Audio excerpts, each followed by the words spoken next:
새하얀 시트 위에 앉아 창밖을 바라보았습니다.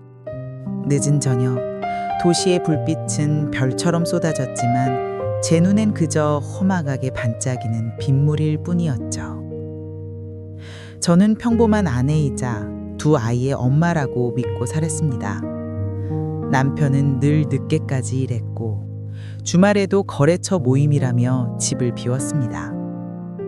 저는 그저 성실한 가장이라고만 생각했죠. 그렇게 15년이 흘렀습니다. 단 한 번의 의심조차 해본 적 없던 완벽한 저의 삶이었습니다. 지금 제 나이 60 중반, 혼자 지낸 지 15년이 흘렀습니다. 아니, 정확히는 남편이 교도소에 수감된 지 15년이 된 해입니다. 그날 이후 저는 잃어버렸던 저의 삶을 되찾았지만 동시에 저를 짓눌렀던 거대한 그림자와도 마주해야 했습니다. 그날은 아주 사소한 순간에서 모든 것이 시작되었습니다. 세탁기에 넣기 전 남편의 바지 주머니를 뒤지다가 지갑 속에서 낯선 열쇠 하나를 발견했습니다. 우리 집 열쇠와는 다른 조그맣고 투박한 열쇠와 낯선 카드. 저는 순간 멈칫했습니다. 남편에게 물어볼까, 아니면 그냥 모른 척할까. 머릿속으로 수많은 생각이 스쳐 지나갔지만 결국 저는 그 열쇠를 손에 쥐었습니다. 그건 단순한 호기심이 아니었습니다. 15년간 굳게 닫혀있던 믿음의 문틈 사이로 불어온 차가운 바람이었죠. 그리고 그 바람은 제 인생을 송두리째 뒤흔들었습니다. 제가 몰랐던 남편의 또 다른 삶, 그리고 그 삶에 얽힌 믿을 수 없는 이야기들이 지금부터 펼쳐집니다. 제가 남편의 외도를 알게 된 후 그의 두 번째 삶을 파헤치는 과정은 흡사 미로를 걷는 것과 같았습니다. 그는 15년간 쌓아온 거짓의 성을 너무나도 견고하게 지어놓았더군요. 남편은 새벽 5시 반이면 어김없이 일어나 출근했습니다. 그가 향한 곳은 남산에 위치한 최고급 아파트였습니다. 그곳에는 나이 지긋한 경비원들이 늘 상주했고 그들은 남편을 사장님이라고 부르며 극진히 대했습니다. 제가 몰랐던 남편의 첫 번째 가면이었죠. 그곳에서 그는 재영이라는 다른 이름으로 불렸습니다.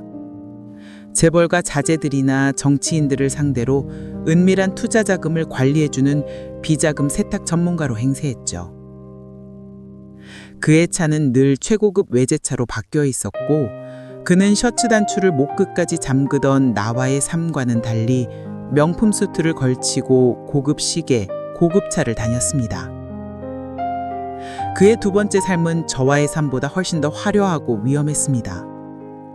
그는 그곳에서 만난 수연이라는 젊은 여자와 결혼해 아이까지 낳았더군요. 저는 수연의 흔적을 쫓아 그녀가 사는 아파트 단지를 찾았습니다.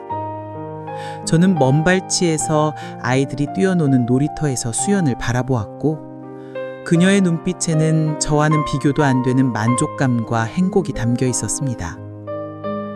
마치 완벽한 삶을 살고 있는 듯한 여유로운 모습이었죠. 그리고 남편은 저와의 집에서는 가장이라는 역할에 충실했습니다. 주말에는 아이들과 야구장에 가고 저녁에는 제 어깨를 주물러주며 여보 힘내, 내가 있잖아 라고 속삭였죠. 그때 그는 진심이었을까요? 아니면 이중생활에 들키지 않기 위한 완벽한 연기였을까요? 그를 볼 때마다 심장이 두근거렸습니다. 이 모든 것이 거짓이었을까 하는 의심과 그래도 저를 진심으로 사랑했기를 바라는 마음이 뒤섞였죠. 하지만 남편의 두 얼굴은 날마다 제 영혼을 짓밟고 있었습니다. 남산 근처 아파트, 그곳은 남편의 또 다른 삶의 무대였습니다. 평일 아침이면 그곳에서 식사를 하고 저녁에도 다시 식탁에 앉아 술잔을 기울이다가 새벽녘이 되어야 비틀거리며 들어와 제 집 안방 바닥에 골아 떨어졌죠. 저와 아이들 앞에서는 마치 다정한 가장인 척 주말에만 웃는 얼굴을 내밀었죠. 그러나 그 웃음은 거짓의 가면이었고 그 가면 뒤에 숨겨진 배신의 냄새는 제 숨통을 죄어왔습니다. 저런 자를 어떻게 남편이라 부를 수 있단 말인가. 그의 휴대폰에는 이사님이라고 저장된 수연의 전화번호가 있었고 거래처라고 저장된 그의 동료들이 낯선 이름으로 전화를 걸어왔습니다. 저는 그의 모든 거짓을 알면서도 겉으로는 아무것도 모르는 척 연기해야 했습니다. 그의 완벽한 이중 생활은 결국 저에게는 폭탄과도 같았습니다. 저는 언제 터질지 모르는 시한폭탄을 안고 사는 기분이었죠. 저는 결국 이 모든 것을 끝내야만 한다는 것을 깨달았습니다. 남편의 완벽한 가면을 벗기고 그의 2개의 삶을 산산조각 내야만 제가 살 수 있다는 것을요. 어느 날, 그날도 여전히 남편이 늦는다고 연락 온 날이었습니다. 자정이 지나 새벽 2시, 잠 못 이루고 거실 소파에 앉아 있는데 그날따라 남편이 집에 도착하자 나를 눈치 보면서 급하게 옷을 벗고 샤워를 하고 양복을 챙기는 순간 양복 재킷 전중에서 진동 소리가 들려왔죠. 발신자는 이사님. 저는 늘 그렇듯 대수롭지 않게 넘기려 했습니다. 하지만 진동은 끊기지 않고 끈질기게 울렸습니다. 낯선 이름, 이 늦은 시간에 오는 전화가 왠지 모르게 불길하게 느껴졌습니다. 저는 무언가에 홀린 듯 재킷 주머니 속에서 휴대폰을 꺼냈습니다. 잠근 화면에는 늘 저를 안심시키던 남편과 함께 찍은 가족사전이 비추고 있었습니다. 그러나 그날따라 그 웃음은 따스함이 아니라 비밀을 감춘 위선의 가면처럼 보였죠. 그 시절은 단순히 4자리 숫자만 알면 모든 진실이 열리던 때였습니다. 0521. 남편이 늘 기념일마다 자랑스럽게 말해둔 숫자. 저는 손가락을 떨며 조심스레 눌렀습니다. 화면이 풀리고 사진첩이 열리는 순간 마치 세상의 공기가 제 폐 속에서 한꺼번에 빠져나가는 듯 했습니다. 저는 숨을 고르며 사진을 옆으로 넘겼습니다. 그리고 심장이 쿵후하고 멎은 듯 가슴을 내리쳤습니다. 잠근 화면 뒤에 숨겨진 또 다른 사진. 그곳에는 남편 옆에 환하게 웃는 낯선 여자가 있었습니다. 그녀의 폼에는 제 아이들과 똑 닮은 처음 보는 어린아이가 안겨 있었죠. 그 아이를 바라보는 남편의 눈빛은 제가 알던 어떤 순간보다 따뜻하고 다정했습니다. 사진 아래는 작은 글씨로 이렇게 적혀 있었습니다. 우리 가족 평생 함께. 머리가 멍해졌습니다. 분노보다 더 큰 배신감과 혼란이 저를 덮쳤죠. 이 사진은 우연히 찍힌 것이 아니었습니다. 남편의 완벽한 이중 생활을 보여주는 명백한 증거였죠. 저는 그 자리에서 쓰러질 것만 같았지만 이내 온몸에 피가 차갑게 식으면서 등골을 타고 차가운 분노가 치밀어 올랐습니다. 새벽 2시. 집안은 고요했지만 제 가슴은 폭풍처럼 요동쳤습니다. 그동안 모든 걸 알면서도 모른 척 아무렇지 않은 얼굴로 아이들 앞에서 밥상을 차리고 남편 앞에서 웃어야 했던 그 지난 세월, 15년이라는 시간이 순식간에 주마등처럼 스쳐 지나갔습니다. 그러던 어느 날 더 이상 참을 수 없었습니다. 저는 마치 정신이 나간 사람처럼 차 열쇠를 움켜쥐고 차에 몸을 던졌습니다. 손은 떨렸고 심장은 목구멍을 치받으며 뛰었습니다. 내비게이션 화면에 떨리는 손가락으로 주소를 입력했습니다. 남편의 내가 단 한 번도 발 디뎌본 적 없는 그곳. 15년 동안 철저히 숨겨온 그의 또 다른 삶의 둥지. 가속 페달을 밟는 제 발끝은 미친 듯이 무거웠고 어둠 속 도로 위 헤드라이트 불빛은 칼라처럼 차갑게 번져나갔습니다. 나는 달렸고 또 달렸습니다. 확인해야만 했습니다. 그곳에 남편의 진짜 얼굴이 기다리고 있음을 직감했기 때문입니다. 저는 숨을 고르며 떨리는 손가락으로 작은 열쇠를 돌렸습니다. 미리 따로 맞추어뒀던 카드키를 대고 조그만 열쇠를 돌리니 철컥. 자물쇠가 풀리는 소리가 고막을 찢듯이 크게 울려 퍼졌습니다. 조심스레 문을 밀고 들어서자 싸늘한 공기가 피부를 스쳤습니다. 눈앞에 펼쳐진 광경은 낯설면서도 섬뜩할 만큼 익숙했습니다. 거실에는 우리 집 거실과 똑같은 모델의 소파가 놓여 있었고 색깔까지 같았습니다. 식탁 위에는 남편이 즐겨 찾던 와인과 와인잔 2개가 놓여 있었습니다. 그 순간 저는 숨이 막혔습니다. 남편과 함께 쌓아온, 그러나 때론 지겨워 미워하기도 했던 일상의 조각들이 이곳에 고스란히 복제되어 있었던 것입니다. 마치 또 다른 무대에서 남편이 제 삶을 베껴다 놓고 다른 여자와 연극을 이어가고 있는 듯했습니다. 익숙함이 주는 편안함이 아니라 익숙함이 주는 섬뜩한 배신감이 제 온몸을 전율처럼 휘감았습니다. 저는 숨을 죽인 채 발소리를 죽이며 안방으로 향했습니다. 안방문은 살짝 열려 있었죠. 문틈 사이로 얼마 전 휴대폰에서 봤던 바로 그 여자. 그녀는 남편의 와이셔츠 단추를 채워주고 있었고 남편은 그녀의 머리를 쓰다듬으며 다정하게 속삭였습니다. 여보, 미안해. 내일은 꼭 일찍 들어와서 우리 아들과 저녁 먹을게. 자기랑 우리 아들 좋아하는 피자 사올게. 라고 하는 그 순간 저는 온몸에 피가 역류하는 것을 느꼈습니다. 가족, 우리 아들, 여보라는 단어들이 제 심장을 찢어 발렸습니다. 저는 더 이상 참을 수 없었습니다. 제 이성은 이미 끈이 끊어진 지 오래였죠. 저는 조용히 안방문을 활짝 열었습니다. 당신, 대체 이게 무슨 짓이에요? 저의 목소리는 떨렸지만 그 어떤 비수보다 날카로웠습니다. 남편과 그 여자는 동시에 저를 보고 경악했습니다. 남편의 얼굴은 순식간에 하얗게 질렸고 그의 눈동자는 공포에 질려 흔들리고 있었습니다. 그는 저의 눈을 똑바로 보지 못하고 바닥으로 시선을 떨궜습니다. 여보, 왜 여기 왔냐고? 당신의 완벽한 2번째 삶을 직접 확인하고 싶어서? 당신이 매일 밤 나 몰래 가족이라고 부르던 사람들이 누군지, 거래처 모임이라는 허술한 핑계 뒤에 숨겨진 진실이 뭔지 내 눈으로 보고 싶어서 왔어. 그 여자는 내 옆으로 다가와 남편의 팔을 잡으며 말했다. 무슨 일이에요, 재영 씨? 재영? 당신은 그 남자의 2번째 이름만 알고 있었군. 그의 진짜 이름은, 당신의 눈앞에 있는 이 남편의 진짜 이름은, 내가 평생을 바쳐 사랑했던 사람의 이름은 김민준이야. 내 말에 그 여자의 얼굴에서도 핏기가 사라졌다. 그녀는 남편을 경멸하듯 쳐다보며 말했다. 이게 무슨 말도 안 되는 소리예요? 당신 대체 정체가 뭐예요? 제 정체가 뭐냐고요? 저는 당신이 사랑했던 남자의 1번째 아내이자 15년을 바쳐 사랑했던 사람의 그림자예요. 제 말에 남편은 그제서야 저를 똑바로 쳐다보았습니다. 그의 눈에는 이미 모든 것을 잃었다는 절망감이 서려 있죠. 그의 완벽했던 2개의 삶은 한순간에 무너져 내려가고 있었습니다. 그리고 그 순간 저는 비로소 그동안 저를 짓눌렀던 모든 고통에서 해방감을 느꼈습니다. 그때 제 손에 들린 휴대폰이 울렸습니다. 아이들의 전화였죠.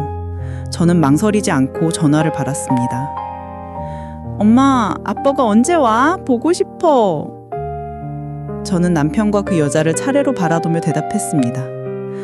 응, 엄마가 지금 아빠랑 같이 집으로 가고 있어. 조금만 기다려. 제 말에 남편은 절망적인 눈빛으로 저를 쳐다보았습니다. 저는 그의 눈빛에 흔들리지 않았습니다. 저는 이제 더 이상 그의 거짓말에 속지 않을 것이고 그의 완벽한 세계를 산산조각낼 것이라는 것을 보여주었죠. 남편의 2번째 아내 수연은 경악을 금하지 못했습니다. 그녀가 알던 재영 씨는 능력 있고 다정하며 자신과 아들에게 모든 것을 바치는 완벽한 남편이었으니까요. 하지만 제 말 한마디로 그 모든 것이 거짓이라는 걸 알게 되자 그녀의 눈빛은 순식간에 혼란과 배신감으로 가득 찼습니다. 이게 대체 무슨 말이에요? 누가 거짓말을 하는 거죠? 저는 수연을 똑바로 바라보며 말했습니다. 거짓말은 한 사람만 하고 있어요. 바로 이 남자죠. 남편은 이미 모든 것을 포기한 듯 아무 말도 없이 고개를 숙였습니다. 그 침묵이 모든 진실을 말해주고 있었죠. 수연은 떨리는 손으로 남편의 뺨을 내려쳤습니다. 당신, 어떻게 나한테 이럴 수 있어요? 우리 아들은, 우리 가족은. 그 그녀의 절규는 제 마음을 찢어지게 아프게 했습니다. 그녀도 저와 마찬가지로 한 남자의 기만으로 삶이 송두리째 무너진 피해자였으니까요. 그때 방문이 열리고 잠에서 깬 아이가 나왔습니다. 엄마? 아빠? 아이는 낯선 제가 서 있는 것을 보고 멈칫했습니다. 남편은 얼어붙은 채 아이를 보지 못했죠. 저는 그 작은 아이의 순수한 눈빛을 보며 이 모든 것을 여기서 끝내야 한다는 것을 깨달았습니다. 저는 조용히 수연에게 말했습니다. 이 남자는 당신에게도 저에게도 지옥이었어요. 당신이 나를 믿는다면 이 남자의 모든 것을 끝내도록 도와주세요. 제가 이 남자에게서 빼앗긴 삶을 되찾을 수 있도록. 제 제안에 수연은 망설였습니다. 하지만 남편의 침묵과 저의 간절한 눈빛을 번갈아 보며 결국 고개를 끄덕였습니다. 그녀의 눈빛은 이미 분노를 넘어 이 남자를 향한 냉정한 복수심으로 바뀌어 있었죠. 그날 이후 수연과 저는 매일 밤 몰래 연락을 주고받았습니다. 처음엔 어색하고 조심스러웠습니다. 한 남자를 사이에 둔 두 여자라는 관계가 껄끄러웠지만 우리는 곧 서로에게 낯선 동질감을 발견했습니다. 저는 그녀에게서 남편의 이중적인 모습에 속아 넘어간 저의 과거를 보았고, 그녀는 저에게서 모든 것을 알고도 침묵해야 했던 저의 고통을 보았습니다. 우리는 남편에 대해 이야기하며 서로의 상처를 공유했습니다. 저는 그가 저에게 성실한 가장의 가면을 쓰고 어떻게 거짓말을 해왔는지 털어놓았고, 수연은 그가 자신에게 운명적인 사랑을 속삭이며 어떻게 자신의 가족을 파멸시켰는지 이야기했습니다. 밤이 깊어질수록 우리는 서로에게 마음을 열었습니다. 더 이상 서로를 경쟁 상대가 아닌 같은 치욕을 경험한 동지로 여겼습니다. 수연은 저에게 말했습니다. 당신 아직도 모르겠어요? 그 사람은 이미 당신을 감시하고 있어요. 여기서 나가는 순간 당신은 더 위험해질 겁니다. 저는 떨리는 목소리로 말했습니다. 알아요. 하지만 이제 물러설 곳이 없어요. 당신도 저와 같은 처지잖아요. 그 사람은 제 삶을 부셨고 당신의 가족을 파괴했죠. 우리는 남편의 사업과 관련된 모든 것을 조사했습니다. 남편의 회사, 그의 측근, 심지어 그의 개인 비서까지. 저의 조사는 미친 사람처럼 보였겠지만 저에겐 생존을 위한 처절한 몸부림이었습니다. 저는 그동안 남편이 비서와 주고받았던 문자와 이메일을 해킹했습니다. 그 안엔 투자라는 명목으로 오간 수많은 불법적인 거래 내역이 담겨 있었고, 그리고 그 모든 거래의 중심에는 A 프로젝트라는 비밀스러운 이름이 등장했죠. 수연의 눈빛이 흔들렸습니다. 그녀는 결국 저에게 모든 것을 털어놓았습니다. 그녀의 가족은 남편의 기억과 얽힌 투자 사기로 모든 것을 잃었고, 그녀의 아버지는 빚을 감당하지 못하고 세상을 떠났다고요. 그리고 남편은 복수심에 불타는 그녀에게 접근해 모든 것을 되찾아 주겠다는 달콤한 제안을 했습니다. 하지만 그것은 또 다른 기만이었죠. 그는 그녀를 두 번째 가정이라는 이름으로 이용했을 뿐이었습니다. A 프로젝트? 그건 단순한 투자가 아니에요. 그건 그 사람이 자신의 모든 불법적인 자금을 세탁하는 비밀 통로예요. 그 프로젝트의 최종 결정권자는 따로 있어요. 사채업자, 그리고 그 사람의 또 다른 가면이죠. 저는 충격에 휩싸였습니다. 남편은 사채업자의 딸을 이용해 돈을 벌고 그 사채업자와 손을 잡고 권력을 키운 것입니다. 저는 이제 남편의 실체를 알게 되었습니다. 그는 두 개의 삶이 아닌 수많은 가면을 쓴 괴물이었죠. 과연 우리는 이 괴물을 무너뜨릴 수 있을까요? 그리고 이 지독한 운명에서 벗어나 진정한 삶을 되찾을 수 있을까요? 계획은 순조롭게 진행되는 듯했다. 남편의 서재에 설치한 도청 장치를 통해 나는 그의 은밀한 통화 내용을 듣게 되었다. 그 비자금 파일 누가 손댔지? 당장 찾아내. 내 모든 걸 걸고 찾아낼 거야. 그의 목소리에는 분노와 함께 불안감이 뒤섞여 있었다. 그는 자신의 권력과 성공이 흔들리는 것을 참지 못하고 있었다. 나는 그의 불안감이 점점 더 커지는 것을 느끼며 우리의 계획이 성공하고 있음을 확신했다. 그러던 어느 날 남편이 평소보다 일찍 퇴근했다. 그는 서재로 곧장 들어갔고 나는 불안감에 휩싸였다. 도청장치를 들킬 수도 있다는 생각에 온몸에 피가 차갑게 씻는 듯했다. 나는 그의 뒤를 밟았다. 그는 서재에 있는 금고를 열고 서류들을 꺼내고 있었다. 그 순간 나는 그의 등 뒤에 숨어있던 수연의 모습을 발견했다. 그녀는 남편의 모든 것을 담은 USB를 들고 있었다. 남편은 수연의 등장에 경악했지만 이내 얼굴은 싸늘하게 굳어졌다. 네가 감히? 남편의 손이 수연의 뺨을 향해 올라가는 순간 나는 용기를 내어 외쳤다. 그 손 치워요. 남편은 나를 보고 경악했다. 그는 자신의 견고한 성이 완전히 무너지는 것을 깨달았다. 그는 더 이상 나를 통제할 수 없었다. 나는 그에게서 빼앗긴 내 삶의 주도권을 되찾았다. 며칠 뒤 식탁 위에 이혼 서류를 내밀었다. 남편의 얼굴에서 미소가 순식간에 사라졌다. 그는 서류를 훑어보더니 내 눈을 똑바로 쳐다보았다. 그의 눈빛은 더 이상 슬픔이 아닌 차가운 분노와 광기로 번뜩였다. 이게 무슨 짓이야? 당신이 감히 나를 버려? 당신이 지금 뭘 하는지 알아? 그는 내 손을 거칠게 잡고 위협적으로 말했다. 내가 누군지 잊었나? 내가 가진 권력이 얼마나 대단한지 모른단 말이야? 당신이 이런 식으로 나오면 나도 가만히 있지 않을 거야. 아이들까지 위험해질 수 있어.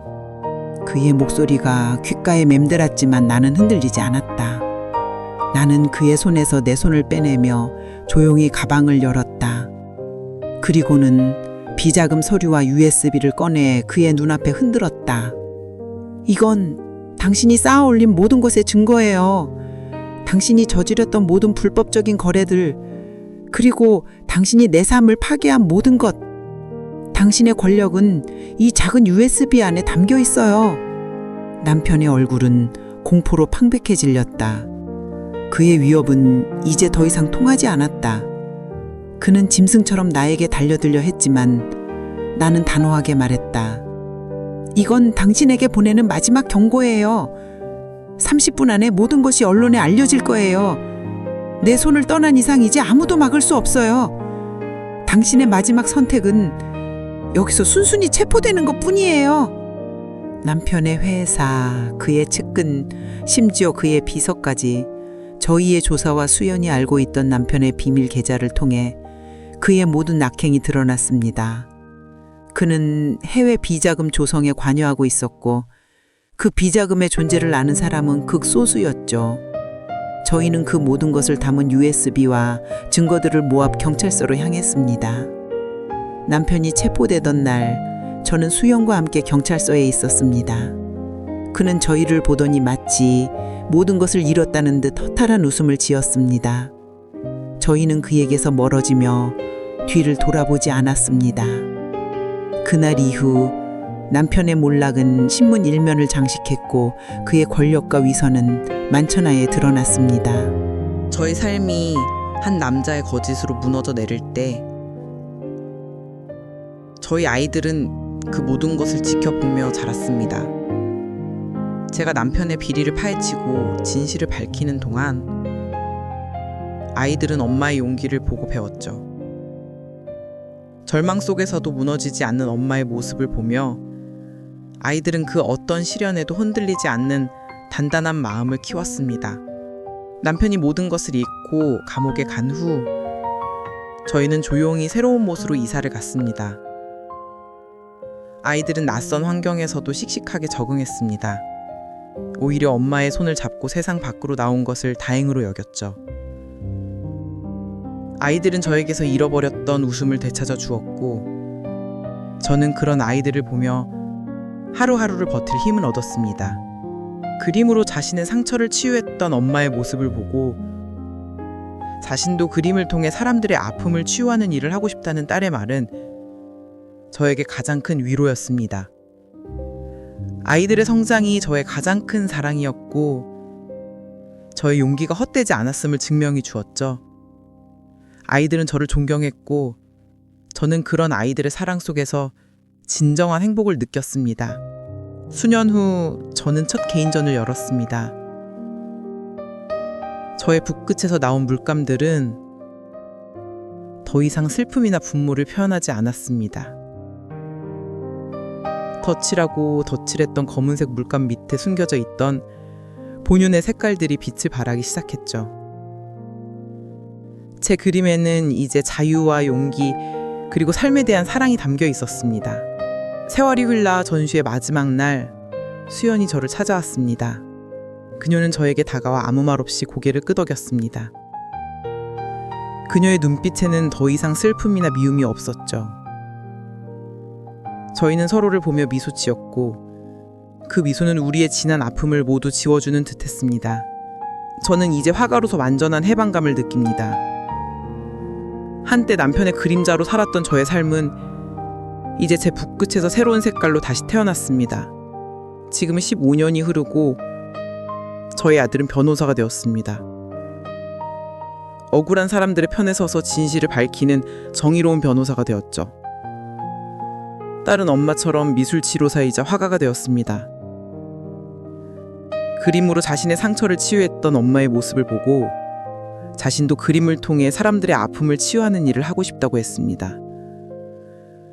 아이들의 성장이 저의 가장 큰 자랑이었고 저의 용기가 헛되지 않았음을 증명해 주었죠. 아이들은 저를 존경했고 저는 그런 아이들의 사랑 속에서 진정한 행복을 느꼈습니다.